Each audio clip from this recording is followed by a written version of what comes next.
Striker Scorpion 82 is now sponsored by Warhammer Combat Cards, a card battle game featuring your favourite Citadel miniatures from the 40k universe. Build your army decks, dominate opponents in player versus player action, collect and upgrade cards to fit your strategy, improve their power and unlock unique traits. Choose from all 40k factions, take part in campaigns based on iconic 40k battles, rise to the top of the leaderboard and win glory. Free to download and play. Link is in the video description below or on the channel homepage, and by using the unique link it helps support the channel. Thanks and enjoy the game.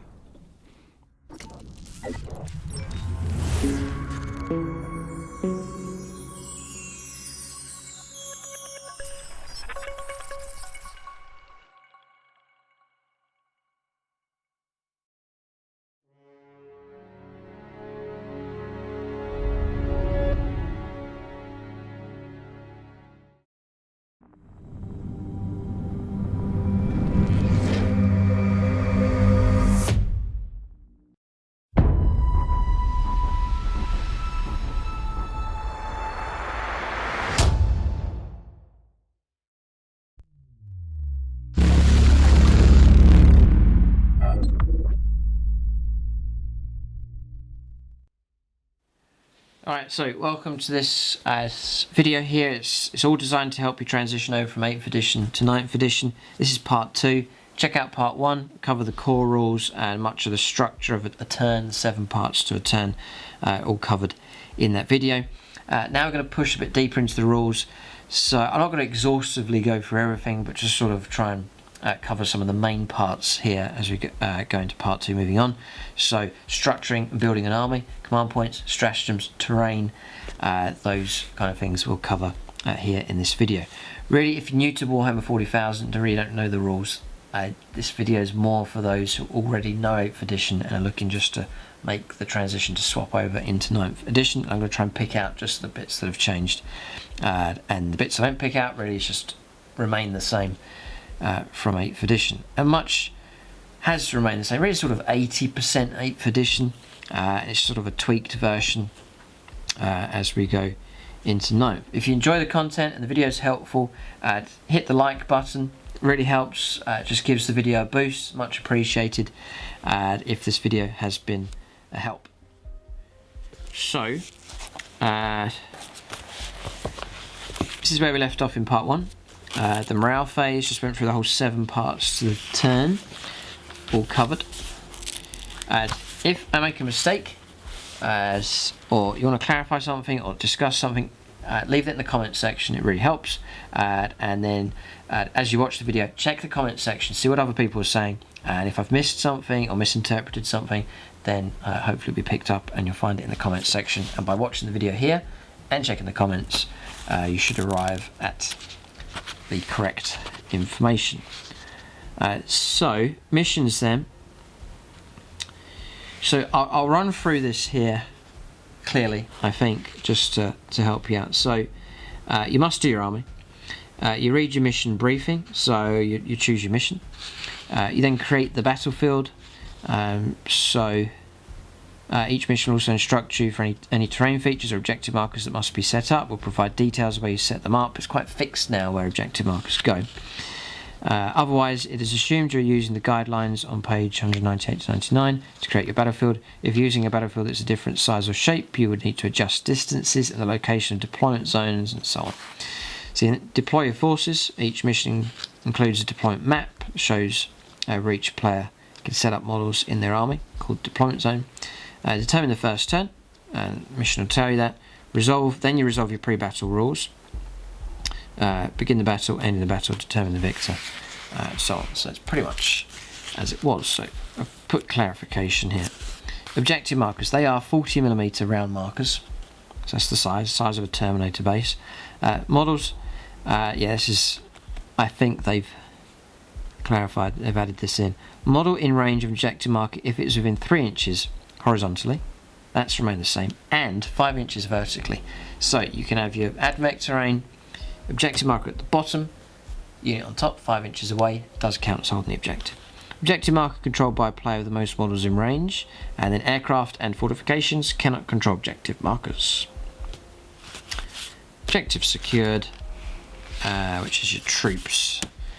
battlefield role, they get that. So tactical squads, Skitari Rangers, all your troops models get that. And that's covered in the relevant codex. So what they have here is mission only war. It's sort of your standard mission, and then the other different types of missions later on. So this is your sort of your standard mission here. It's interesting. It's played from end to end here, but now the battlefield sizes have potentially changed anyway. So the first thing you do is muster your army. So they've given it 4 names here. So combat patrol. So combined power level of 50, incursion 100 power level, and then strike force 200. I think that's where we're going to be playing usually. It's equivalent to 1850, 1900, 2000 points. What we're currently playing for 8th edition, then onslaught, which is bigger. To give you an idea of the duration of a game, up to an hour for combat patrol, 2 hours for incursion, 3 hours for strike force, and 4 hours for onslaught. Once you've mustered your army, you do things like warlord traits and so on. Inspiring leader, yes, you get a bog standard warlord trait if you don't choose one from your relevant book, which is +1 to leadership characteristic of friendly units must have been 6 inches. It's not that great, but it's okay. So there's that one if there's no other warlord trait available. So continuing on with this one, it's just sort of an example of mission, the first one here. So it's just a mission briefing, just to destroy the enemy. Then mission objectives, slay the warlord. A player scores 1 victory point if the enemy warlord is destroyed at the end of the battle. Then it's capture and control, so you're controlling objective markers. One at the end of each player's command phase, so it's really at the start of your turn. The player whose turn it is scores 1 victory point for each objective marker they currently control. In addition, if one player controls more objective markers than their opponent does at the end of the battle, they get a bonus victory point, so you get a bonus for spreading out. You then create your battlefield. So a lot of discussion has been about this here. For strike force, it's 44 inches by 60 inches. That's the minimum size. You can play on bigger, but that's the minimum size. A 5x4 table. You set up your terrain features. The minimum size of your battlefield depends on the battle size that you've selected. The players then alternate setting up objective markers, starting with whichever player wins the roll-off, till a total of 4 have been placed. Objective markers can't be placed within 6 inches of an edge, or 9 inches of other objective markers. 9 inches, not 12, I think it used to be. So, but I guess the battlefield's smaller, so they've shrunk that to 9 inches. Then for this particular mission, really all your information's on the mission. In 8th edition used to be moving about, you find your deployment zone, you move around. Here it's sort of all self-contained, your page opens out and everything you need is here. So deploy your forces, it's a roll-off, the winner chooses one of the 2 deployment zones. The players then alternate deploying the units one at a time. Starting with the player who did not pick the deployment zone. So it's back to that again. Games Workshop have shifted around from alternating placing units then to whole armies being deployed, but now you're alternating for this particular mission anyway. Starting the player did not pick the deployment zone, models must be set up wholly within the deployment zone, and so on. So then determine the first turn. It gets another roll off. The winner can choose to take the first or second turn. So yeah, no +1 to this, it's just a straight roll-off. Resolve pre-battle rules, so players should now resolve any pre-battle rules their army has. I wonder if that's things like combat drugs for the Drukhari. You actually find out after deployment. Not sure about that one. Interesting. Begin the battle. So first battle round begins, ending the battle will determine the victor. Whoever has the most points as the winner, and it can potentially be a draw. Yeah. The battle ends when all models in one player's army has been destroyed, or once the 5th battle round ends. So the game ends at turn 5. For this mission at least. Interesting. So then building an army, it's talking about power rating, under strength units, power levels, pretty much as it was, I believe, points, values. Then talk about unit champions, or just squad leaders like sergeants and so on. Then under strength units, Under strength unit, a unit that starts the battle with fewer models than a minimum sized unit. So squad of 10, Astra Militarum Guardsmen, you actually got a squad of 6, that counts as an under strength unit. Points value only calculated for models in the units. And then here, reinforcement points. Just a clarification on this: difference between the points limit and the total points value of all units in your army. When a unit is added to your army during a battle, reduce your reinforcement points by the points value of the new unit. Adding models to existing units does not cost reinforcement points. Okay. Such as reanimating Necron warriors, for example. So let me just showcase here. So we've kind of covered this already. For the structure or the size of armies here: combat, patrol, incursion, strike force and onslaught, but it's giving you points limits here. So a combat patrol is up to 500 points. It gives you the power level equivalent here. Incursion, they sort of match these here, yeah. So combat patrol is 50 power level, up to 50 power level, or 500 points. Incursion, 51 to 100 power level, or 501 to 1000 points. Strike force, 101 to 200 power level, or 1001 to 2000 points limit. And then onslaught, 201 to 300 power level, or 2001 to 3000 points. So you can do 1850 points and so on. Yep. And you're still going to get your command points here. Yep. So command points then for a combat patrol you get 3. And your army's going to need to be battle forged as well. Incursion you get 6. And then the games that we usually play, which is 2000 points, maybe 1850 points or 1500 point games, it's 12 command points, which is a decent amount. And then onslaught will be 18 command points. Now that number can decrease. You'll see the way you start bringing detachments in, how that can affect that number, but you're getting your core number. So battle forged army, you're going to play a strike force game, it's a 2000 point battle, you get 12 command points. And remember, at your command phase you're harvesting 1 command point every turn at the start of your turn as well, just to have that flowing in as well. So clarification about gaining and refunding command points. Remember, there was an 8th edition, people were harvesting command points a lot, especially in the early stages of the edition. So you cannot gain or refund more than 1 command point per battle round. Cannot gain or refund CPs used before the battle or at the end of a battle round. Battle forged command bonuses, CP bonus, and CPs gained at the start of command phase via mission special rules are exempt from this limit. So talking about factions, army factions, unaligned units. Then when you're structuring your army and you've chosen what type of battle size you're playing, you are limited on the number of detachments that you can take. That kind of came into 8th edition as well. You can only take 3 detachments for like a 2000 point game, for example. Strike force then, number of detachments is 3. So combat patrol it has to be 1 detachment, incursions 2, strike force 3, onslaught 4. It's very logically done and sensibly done here by Games Workshop, I think. So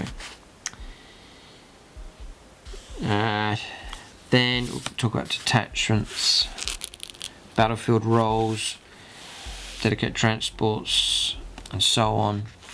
That's all remain the same. Fortifications, flyers, heavy support, fast attack, and so on. Right, so this has changed here with the way that this works, and it's a bit tricky the way this works here.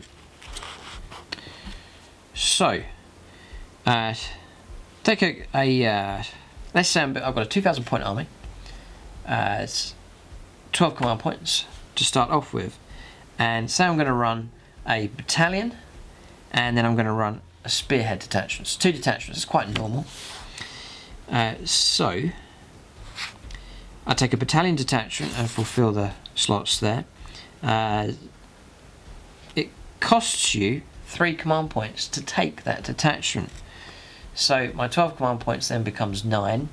But there is a special rule here: command benefits plus 3 command points if your warlord is part of this detachment.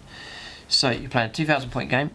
So you have just a battalion detachment, nicely filled out all the slots. Your warlord is the part of that detachment. It costs you 3, you get 3 back, you then keep your 12 command points. But let's say you've taken a spearhead detachment as well. So you've got a battalion detachment. You make sure that he's your warlord. It makes sense to have that, but it depends on the way the structure of your army is and where you want your HQs to be. But let's say the warlord is here. Costs you 3, you get 3 back, so you're sitting at 12. But then you take a spearhead detachment. It costs you 3 to take that, so now you drop to 9, and your command benefits is none. So you lose 3 command points. So it's costing you the structure of your army, and the way you're forging it is going to cost you in command points here.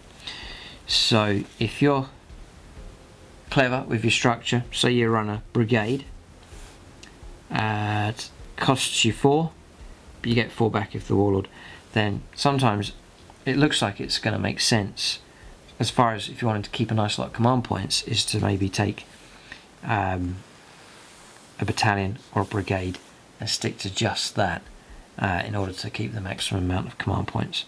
But if you have to, you can go out into other detachments. So a patrol costs you 2, you get 2 back if the warlord's in charge. Battalion costs 3, you get 3 back if the warlord's in charge. Costs 4, get 4 back for a brigade if the warlord's in charge. Vanguard detachment costs 3, you don't get it back. Spearhead costs 3, you don't get it back. Outrider detachment costs 3, and you don't get it back. A Supreme Command detachment, so costs you 0. You get an HQ or a Lord of War for that Supreme Command detachment. So the way this works is restrictions. You can only include 1 Supreme Command detachment in your army. This detachment can only include 1 Primarch, so Guilliman, a Demon Primarch, or a Supreme Commander unit. And this unit must be selected as your warlord. Command benefits. Select one of the following, plus 4 command points if your army includes any brigade detachments. Yeah, so you're taking the warlord away from your brigade to here, but getting it back again with this benefit. Plus 3 command points if it's battalion, and then in your army includes any battalion detachments, plus 2 command points if your army includes any patrol detachments. Super heavy detachment. It costs you 3 or 6 command points. You get a minimum of 3 Lords of War or up to 5. To include this detachment in your army, you must spend either 3 or 6 command points. If you spend 3, then you cannot include any Titanic units in this detachment. All units must be from the same faction. And then Super Heavy Auxiliary Detachment costs you 3 and no benefits. The Fortification Network costs you 1, and you have to take 1 at a minimum, and then there's an extra 2 you can take.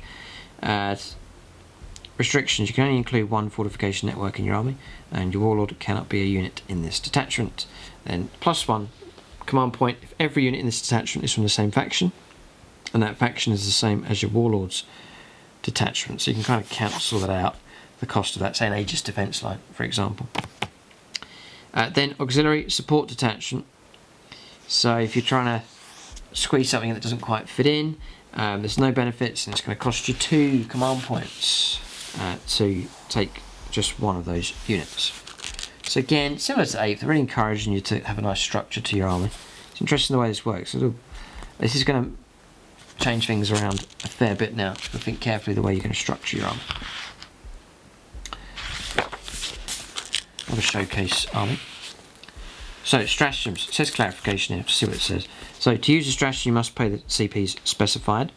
The same stratagem cannot be used more than once during the same phase. Stratagems not used during a battle round are exempt from this limit. So during the before the game begins, you're able to use use the same card multiple times. So just clarifying that. So then your standard stratagems. There used to be the command reroll, Then insane bravery or auto pass morale, and then counter-offensive, that's where you interrupt play. But now they've added 1, 2, 3, 4 new stratagems here. So for 1 command point, cut them down. Use this stratagem when enemy unit falls back. Before enemy models from that unit are moved, roll 1d6 for each model from your army that is within engagement range of the enemy unit. For each result of a 6, the enemy unit suffers a mortal wound. That's deadly enough. Hordes could be dangerous. You've got a large unit and you try and pull away. Chances of rolling 6s. But yeah, it's an interesting one. And it costs you 1 command point. So that's a useful one for horde type units for sure. Getting loads of dice, trying to get 6s. Desperate Breakout next, 2 command points. Use the stratagem in your movement phase. Select one unit from your army that has not been selected to move this phase and which is in engagement range with at least 1 enemy unit. So you're locked in close combat. Roll 1d6 for each model in that unit. For each roll of a 1, one model in that unit of your choice is destroyed. Assuming that unit was not destroyed, it can now attempt to fall back. And when doing so, its models can be moved across enemy models as if they were not there.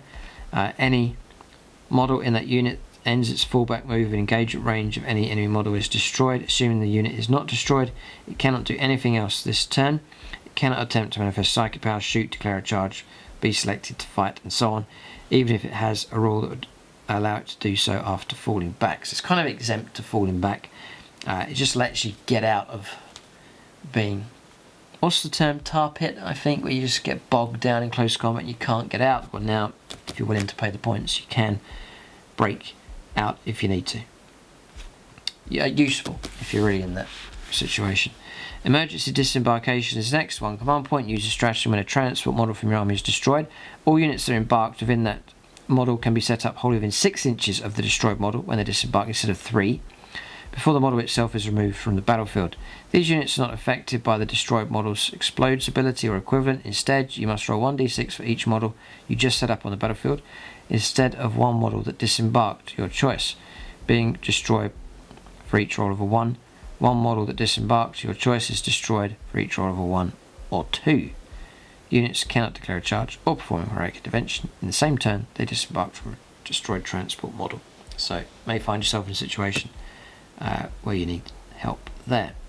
And then Fire Overwatch. Here it is, 1 command point. Use a stratagem after an enemy unit has declared a charge against 1 or more units from your army. 1 of the units that was chosen as the target of that charge can fire Overwatch before the charge roll is made.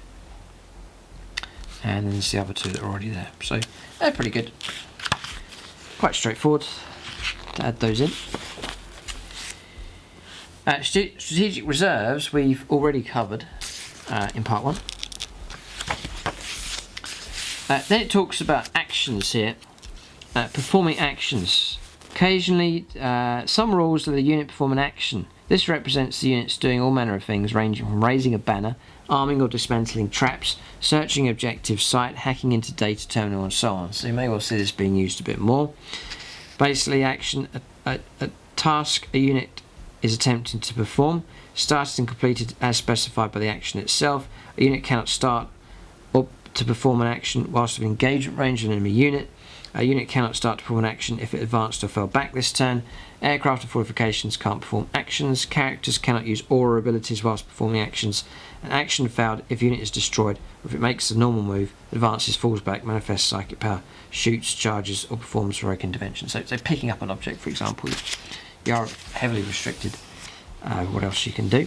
And then performing psychic actions. Some mission roles and objectives require a unit to perform a psychic action. This represents a psyker performing all manner of things, ranging from scrying the future, reading the minds of enemy leaders, calming the tides of the warp, so on. So psychic actions. A psychic task. As a psychic action is a psychic task a psyker unit can attempt to perform. A unit cannot perform a psychic action if it fell back. A psychic can attempt to perform 1 psychic action instead of attempting to manifest any psychic powers. Then to perform a psychic action you must pass a psychic test. If a double 1 or double 6 is rolled, the psyker does suffer perils of the warp. If the opponent has a psyker within 24 of your psyker, they can attempt to deny the action by taking a deny the witch test. Interesting. Just clarifying the actions rules there. Okay, on to terrain here. So terrain features, I think what I'll do is I'm going to call out the bullet points to you here, because Terrain Games Workshop have been playing around with this, trying to rework terrain for 9th edition. So terrain categories then, each terrain feature belongs to one of the following categories: hills, obstacles, area terrain or buildings. Some models gain the benefits of cover from terrain features. You'll see the terrain traits, it will explain it once we come to the different types of terrain. So hills. Hills considered to be part of the battlefield rather than a terrain feature. Models move over hills using normal rules for movement. Models can use normal rules to determine if model behind a hill is visible. And a hill cannot be attacked. Okay. Next, obstacles. Models move over obstacles using normal rules for movement. Models use normal rules to determine if model is behind an obstacle is visible. Obstacles cannot be attacked. Infantry, beasts and swarm models receive the benefits of cover whilst within 3 inches, unless a straight line can be drawn from the attacker to all parts of the target model without it passing over or through this terrain feature. So that's that one. Area terrain. Area terrain has a footprint, so like a ruin, for example. A footprint is a boundary of terrain feature at ground level. Models move over area terrain using normal rules. Models use normal rules to determine if model behind area terrain is visible. So behind the area terrain and the other side of it. Area terrain cannot be attacked. Infantry, beasts and swarm models receive the benefit of cover whilst they are within it. Buildings. Buildings are considered to be units rather than terrain features. Models cannot move across buildings. Models use normal rules to determine if a model is behind a building is visible, and enemy buildings can be attacked. So some kind of enemy gun emplacement, for example, you can now attack it, and you can't walk across it because it's like an enemy unit as such. So terrain traits, and you may well get to see types of terrain. There's Space Marine's already getting some kind of weapons array that's really like a static terrain piece, but it's going to become a unit. You may well start to see that more coming in for the different factions. So terrain traits then. Defensible terrain. Infantry units can hold steady or set to defend if no enemy units are in engagement range. So if it's defensible terrain, and each terrain feature is going to be given these keywords here. So hold steady, Overwatch attacks hit on a 5+, interesting. Set to defend, cannot fire Overwatch, but add 1 to hit rolls in the next fight phase. Okay. Yeah, this is pretty good. Defense line, you can make a charge move against a unit within 1 inch of this terrain feature. You can fight if within 2 inches of the enemy. Breachable. Infantry, beasts and swarm models can move through walls, girders, chains and foliage. Difficult ground. Subtract 2 when making a normal move, advance, fallback or charge move over this terrain, unless the unit can fly. Dense cover. Subtract 1 from hit rolls made for ranged weapons if at least 3 inches tall. Does not apply to models that are only shooting through their own terrain feature. No penalty when shooting at aircraft and units with a wound characteristic of 18 or more. It's kind of complicated. I guess you pick the rules up quick enough, but you've got to be a little bit careful with cover. It can start becoming a whole ton of rules to remember. Unstable position, cannot be set up or end a move on top of this terrain feature. I mean, I guess you can sort of limit your types of terrain. If you get one of each, you're going to have a lot of stuff to remember. Exposed position, models do not receive benefits of cover whilst on top of this terrain feature. Obscuring, it's quite common sense really. Blocks visibility if at least 5 inches tall. For obscuring, models on or within can see and be seen normally. Aircraft and models with a weapon wounds characteristic of 18 or more can be seen normally. Light cover, +1 to saving throws against ranged weapons.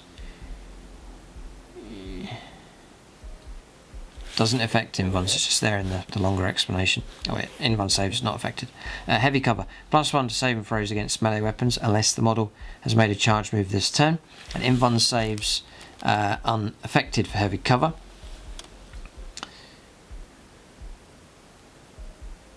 Okay, scalable. Only infantry, beast, swarm and fly models can be set up and end a move on top of this terrain feature. Infantry, beasts and swarm models can move through the floors, ceilings and gantries. And then inspiring terrain, +1 leadership, so some big space marine statue. Aha, and here's some examples just here. So common terrain features, ruins, it's area terrain, it's going to have a footprint. Terrain traits is scalable, breachable, light cover, defensible and obscuring. This is getting kind of, yeah, it's getting kind of complicated, but it'll just take a while, I think. Craters, area terrain, light cover, difficult ground, armoured containers, obstacles, light cover, scalable, and so on and so on and so on. So they're listing all of the terrain traits, which you'll have to learn and pick those up. Okay. Sending some example battlefields, all different sizes. Then on to open play. I'm going to skip through here and just get to matched play. I don't want to dwell too much on matched play, but just to have a little look here. So your mission packs. So you select your battle size. So we've looked at that already. Muster your armies, and it gives you relevant command points. We've seen that already. So then you go to determine mission. So for combat patrol, there's it's 3 missions available: incisive attack, outriders, and encircle. Incursion, that's your 1,000 points game. 6 missions: divide and conquer, crossfire, centre ground, forward push, ransack, and shifting front. For strike force, that's all the scale that we're at the moment. There's 6. Retrieval mission, frontline warfare, the 4 pillars, no man's land, scorched earth, and vital intelligence. Then onslaught missions for your larger scale games, lines of battle, all out war, and pathway to glory. So interesting the way that works. Read mission briefing, place your objective markers, create the battlefields. Your objective markers go down first and then the terrain. Select secondary objectives there.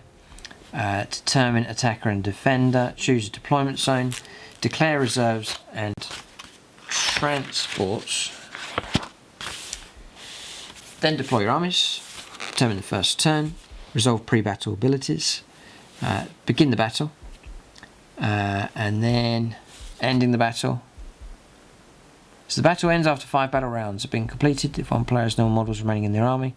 At the start of their turn, or the other player may continue to play out their turns until the battle ends.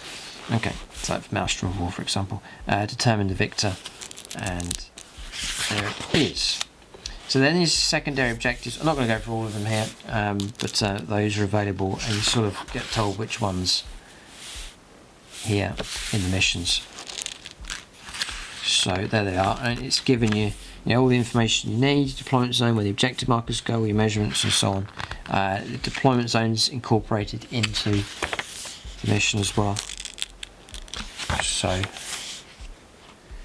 yeah, good fun. It does look good fun. And there it is. Okay, so I'm not going to go through all of these. These are for you to discover and to work your way through. If you're interested in try all these out, it's been completely refreshed and revamped here.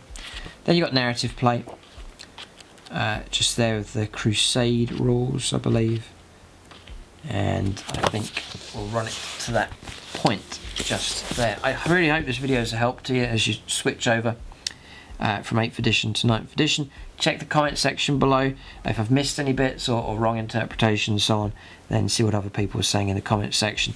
Don't forget to give the video, if it's been a help and you've enjoyed the video, hit the like button. It really helps me out on the channel. But that's the review. Remember to check out part 1, also available. Thanks for watching, and tune in next time.